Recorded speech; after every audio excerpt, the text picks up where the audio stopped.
Bismillahirrahmanirrahim. Assalamualaikum warahmatullahi wabarakatuh. Bismillah walhamdulillah wa syukurillah ala ni'matillah. Asyhadu an la ilaha illallah wa asyhadu anna Muhammadan abduhu wa rasuluhu la nabiyya ba'dah. Assalatu wassalamu ala Rasulillah wa ala alihi wa ashabihi wa mawalah wa la haula wa la quwata illa billah. Alhamdulillah, hari ini kita bertemu kembali di acara Ngopi Solusi Riba yang tiap bulan kita khususkan untuk ngaji hukum dan muamalah dengan bersama Advokat Karyono Sarjana Hukum, Ketum LKBH BPAI. LKBH itu artinya Lembaga Konsultasi dan Bantuan Hukum. BPAI, Badan Penyelenggara Advokasi Independen. Nah, kita berharap dari kajian bulanan ini akan mencerahkan kita tentang persoalan masalah penyelesaian hutang bermasalah. Untuk itu kita awali pertemuan ini dengan membacakan basmalah. Bismillahirrahmanirrahim. Hari ini juga kita ditemani oleh Pak Aditya N. Arista. Beliau ini Pak pebisnis budidaya lele dan olahan. Jadi mulai dari netesin, gedein, ngawinin, sampai diolah jadi abon, jadi segala macam gitu. Nah, beliau ini ada di penggerak UMKM juga di wilayah apa? Jakarta. DKI Jakarta ya, DKI Jakarta. Baiklah, ini materi hari ini adalah tentang bagaimana kita menyelesaikan hutang bermasalah yang penyelesaiannya tanpa melanggar hukum agama dan hukum negara. Kenapa? Karena secara agama kita sebagai hamba Allah ya tentunya kita memakai hukum Allah bahwa masalah hutang biar bagaimanapun tetap harus dibayar dan masalahnya harus diselesaikan. Yaitu apa masalahnya? Salah satunya adalah riba. Ribanya harus dihindari, ditinggalkan, dijauhi. Sementara itu, secara hukum negara, masalah riba ini diperbolehkan. Adalah hal yang dibolehkan dalam undang-undang negara, bahwa riba ini bukan sebuah masalah. Nah, ini kan ada perbedaan nih. Secara agama, riba ini bermasalah, sebuah transaksi yang haram. Secara negara, riba ini adalah ya tidak bermasalah, diperbolehkan secara undang-undang. Nah, masalahnya bagaimana kalau kita selaku hamba Allah dan juga sebagai warga negara yang sudah terlanjur punya hutang riba, berarti kan menurut kita adalah hutang bermasalah dan kita ingin menyelesaikan masalah tersebut. Nah, makanya bahasa yang akan digunakan kan tentu bagaimana supaya selaras nih. Dalam penyelesaian itu menggunakan bahasa agama dan juga menggunakan bahasa hukum negara nih, bagaimana supaya selaras.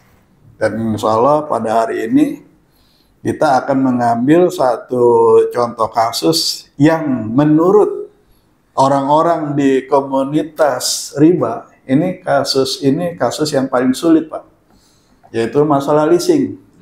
Jadi leasing ini di level yang tersulit nih menurut orang-orang pegiat hijrah dari riba, aktivis anti riba. Kalau kartu kredit oke, pinjol oke, mudah lah maksudnya diselesaikan. Nah, masalah leasing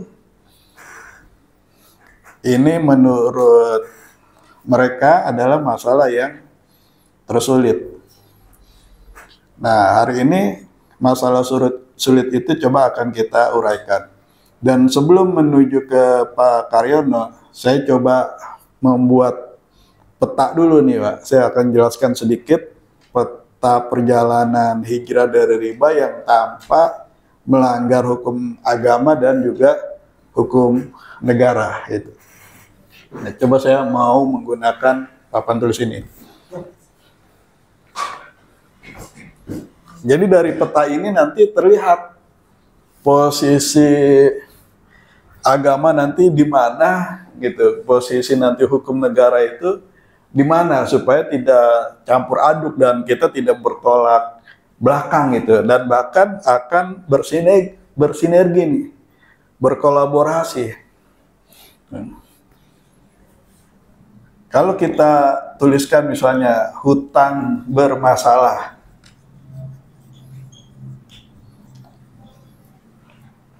hutang ini kan sesuatu yang diperbolehkan secara agama. Ini adalah akad tolong-menolong. Yang punya rezeki banyak membantu rezeki yang lagi sempit dengan cara memberikan pinjaman. Jadi hutang ini boleh, bukan sesuatu yang dilarang. Kemudian ada kata bermasalah. Nah, bermasalah ini satu, bisa ada riba. Nah, ini yang transaksi haramnya. Karena ada transaksi haram, maka hutangnya bermasalah.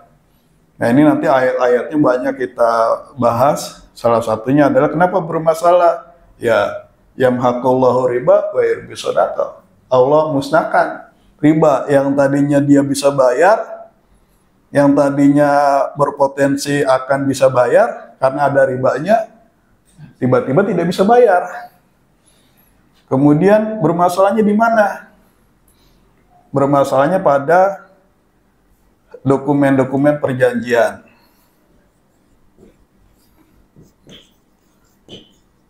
Nah, ini ayat yang terpanjang di Al-Baqarah ayat 282. Dan rata-rata hutang jadi bermasalah karena tidak ada dokumen perjanjian nih. Seperti kemarin kasus yang di grup kita itu, kita nggak usah sebutkan namanya, dia dokumennya ya lemah karena tidak memenuhi asas dari Al-Baqarah ayat 282 bahwa hutang itu harus tertulis, harus lengkap. Kamu hutangnya ke siapa? Hutangnya untuk apa? Skema bayarnya bagaimana? Begitu tidak jelas, ya nanti akan bermasalah. Nah, maka untuk menyelesaikan hutang ini masalahnya harus diselesaikan dulu. Nah, bagaimana rutenya? Nah, ini kalau kita tarik, saya mau jelaskan singkat saja. Ini awalnya, ini ujungnya nanti adalah lunas hutang.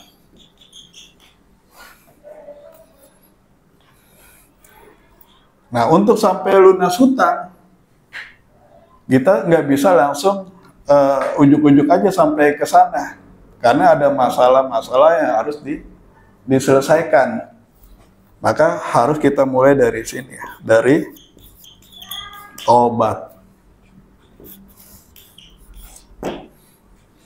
Karena ada riba, jadi harus tobat riba dulu. Gitu. Kenapa harus tobat riba? Supaya dia mendapatkan ketenangan. Mendapatkan ketenangan. Rezeki dia terhambat karena ada dosa. Kenapa nggak bisa bayar hutang? Karena ada transaksi haram yang harus dia taubati, yaitu riba. Nah, ini ayat-ayatnya banyak sekali. Kalau kita lihat hadisnya bahwa seorang hamba itu rezekinya terhambat karena dosa yang dia perbuat. Nah, maka dosanya itu harus dihapuskan dulu, yaitu ribanya harus dihapuskan. Ditinggalkan dulu ribanya. Sehingga nanti akan dimunculkan ketenangan. Nah, untuk apa dia mendapatkan ketenangan? Supaya dia bisa menyiapkan persiapan negosiasi untuk meninjau kembali nih dokumen-dokumen perjanjiannya, gitu. Setelah ini baru melangkah kepada negosiasi. Bagaimana dia bisa menyelesaikannya? Apakah dia minta diskon pelunasan, yang pastinya adalah minta dihapuskan bunga, denda, dan ongkos lainnya. Minta dihapuskan ribanya. Hanya membayar hutang pokoknya aja. Nah, nanti kita akan coba minta masukan dari Pak Karyono, Lembaga Hukum BPAI, apakah memungkinkan atau tidak untuk menghapus bunga yang tadi memang diperbolehkan oleh negara gitu. Kalau berdasarkan pengalaman yang sudah-sudah, bahasa menghapus riba itu tidak dimungkinkan gitu. Oh, ribanya dihapusin. Ya, Bang nggak mau seperti itu. Tapi bisa juga menggunakan bahasa minta keringanan. Keringanannya berupa hapus bunga. Atau nanti keringanannya berupa diskon. Nah, diskonnya ini sudah termasuk hapus bunga gitu. Jadi tidak serta-merta, oke, bunganya saya hapuskan. Enggak begitu. Nah, maka harapan kita juga soal bahasa jangan sampai terlalu terlalu kaku. Oh, kita kan dakwah riba, ribanya harus dihapusin. Pokoknya kita minta pernyataan bunganya harus dihapusin. Nah, kadang Bang, ya memang rata-rata nggak bisa. Oh, bunga dihapuskan nggak bisa. Tapi bisa diberikan keringanan. Keringanan berupa apa? Diskon. Gitu kan? Dari angka sekian dikurangi sekian. Atau nanti dicicil sesuai kemampuan. Nah, nanti kita akan mendengarkan uraian dari Pak Karyono di sisi ininya nih. Nah, di sisi bagaimana sih kita menyiapkan penyelesaian hutang bermasalah dari segi persiapan negosiasi dan negosiasinya seperti apa. Itu dengan contoh kasus utama adalah masalah leasing. Kenapa kita ambil contoh leasing? Karena persoalan leasing ini yang paling ribet. Kalau pinjol kan ini strata paling rendah lah. Paling rendah itu artinya paling mudah. Nah, yang paling sulit ya adalah masalah leasing. Nah, saya kira demikian pendahuluan dari saya. Mudah-mudahan bisa ditangkap gitu Pak ya. Biar arah pembicaraan kita bisa jelas nih mengarah kemana. Nah, kita persilakan langsung aja nih Pak Karyono. Mau di sini apa di sini Pak?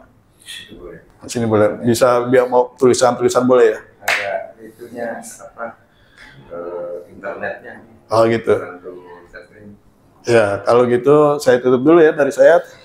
Billahi taufiq wal hidayah. Wassalamualaikum warahmatullahi wabarakatuh.